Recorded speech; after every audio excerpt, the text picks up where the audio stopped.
The tricky part right now here is that people are also TikTok educated. And so when you see all these products on TikTok and then you buy them, they might not be good for your skin because something's trending.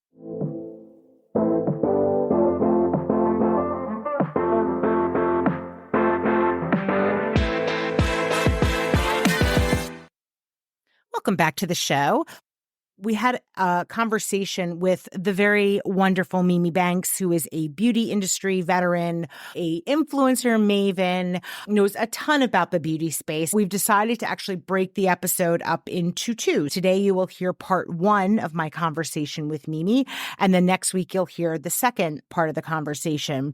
What we talk about today is how social media has really impacted the beauty industry and how the beauty industry has changed, how it's gone from using spokespeople, actresses, people who were very well known prominently, maybe in the entertainment business, and how it's really evolved to using social media influencers and how those influencers are really having an impact on the beauty industry.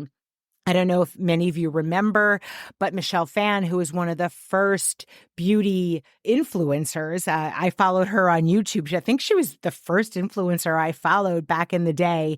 And she used to do these videos that got millions upon millions of views. And it was her doing a makeup tutorial or talking about a skincare product. And she just blew up in terms of her exposure and how many people were following her and listening to her advice, that the beauty industry took note. Mimi and I talked today about what that has done. We talk also about the explosion of dermatologists who are jumping into social media to really provide more of an authority in this space, because there is so much misinformation online about beauty products, and it's so much about just consuming and getting new products that dermatologists have built a huge following by providing real, very knowledgeable and authoritative content about what products you should have and what products you really don't need.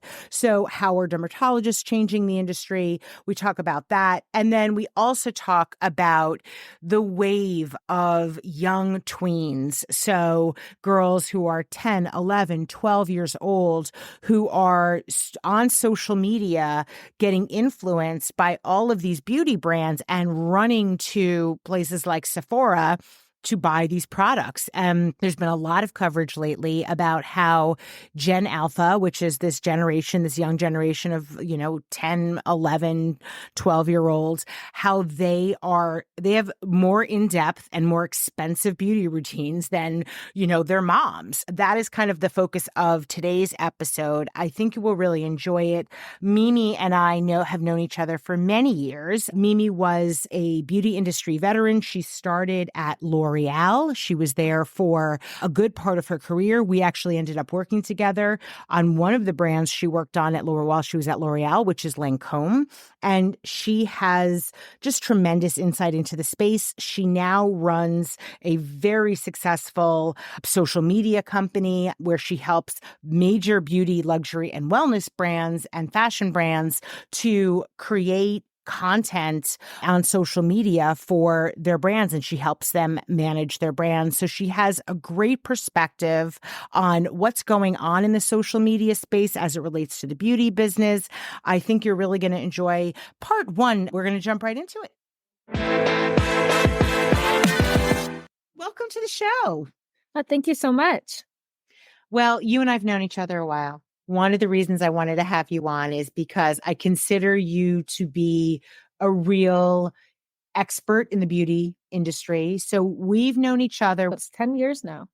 And you were at L'Oreal working, one of the brands that you were working on was Lancôme. And we did some influencer work together back in the day, 2014. How has the beauty industry thought about using influencers?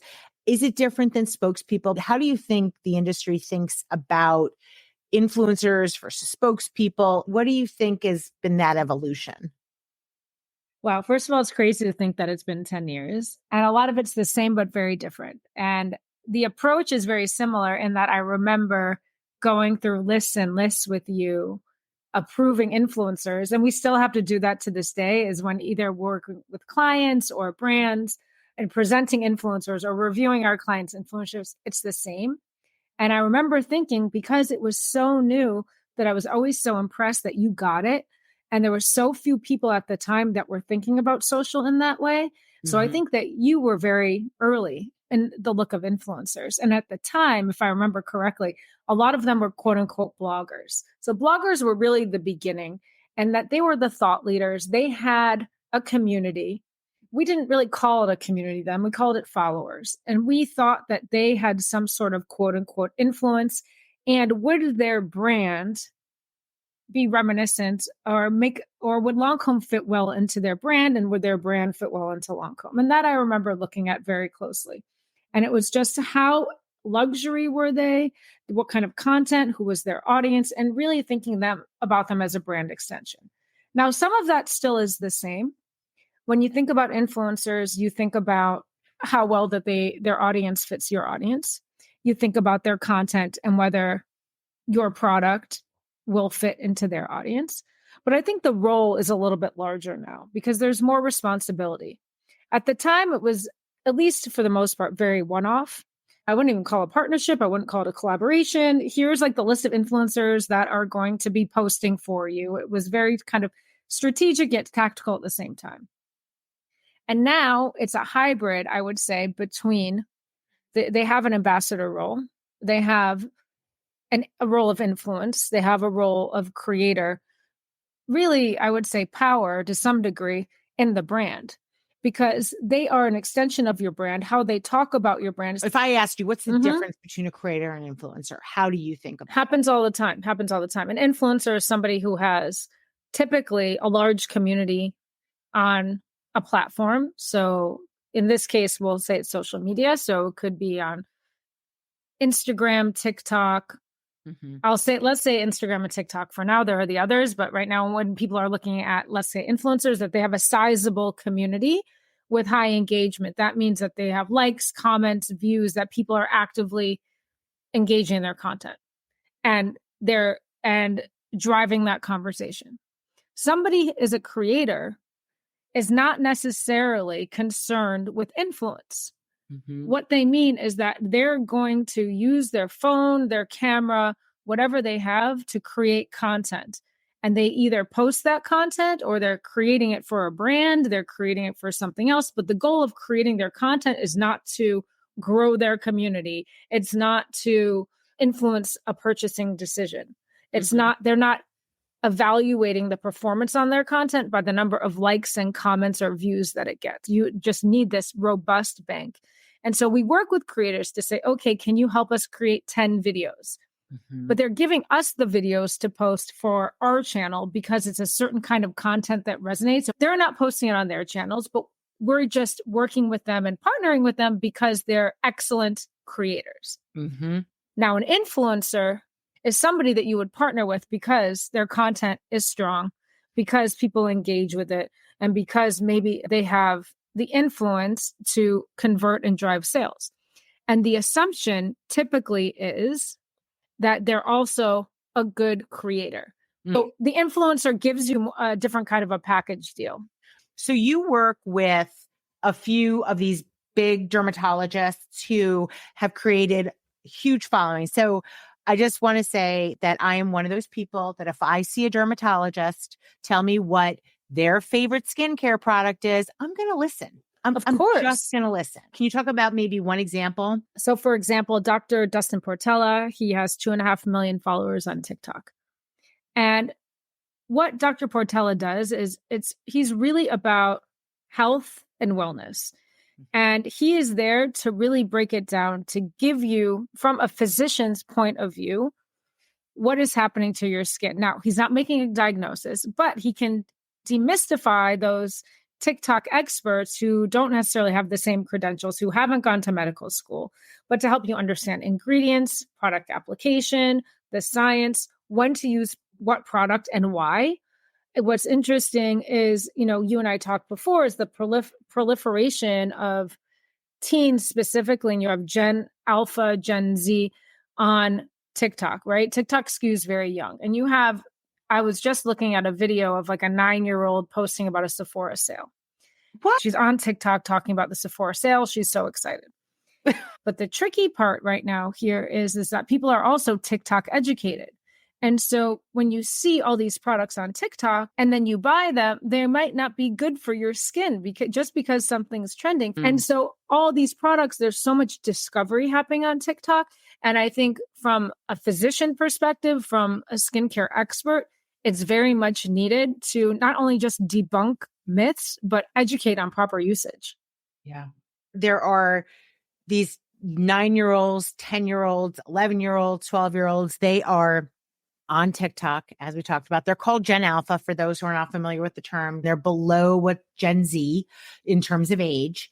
There have been numerous news coverage, news reports about how this generation, these young girls mostly, are being taken up in the wave of content that's on TikTok, as an example, about skincare. And you have like these 10-year-olds, 11-year-olds with 14-step cleansing and skincare routines. I mean, I don't have that many steps in my skincare. Do you think that this is modern day version of what maybe we had when we were tweens, and we would see somebody in some teen magazine say that they use some product and we all ran to the store to go buy it? Totally. So this is just the modern day version of that. This is totally a TikTok made me buy it. The same reason that we see X product on TikTok is the same reason that the 10, 11, 12-year-olds see the product. The difference is the usage or the need that this is a fun product, specifically with skincare.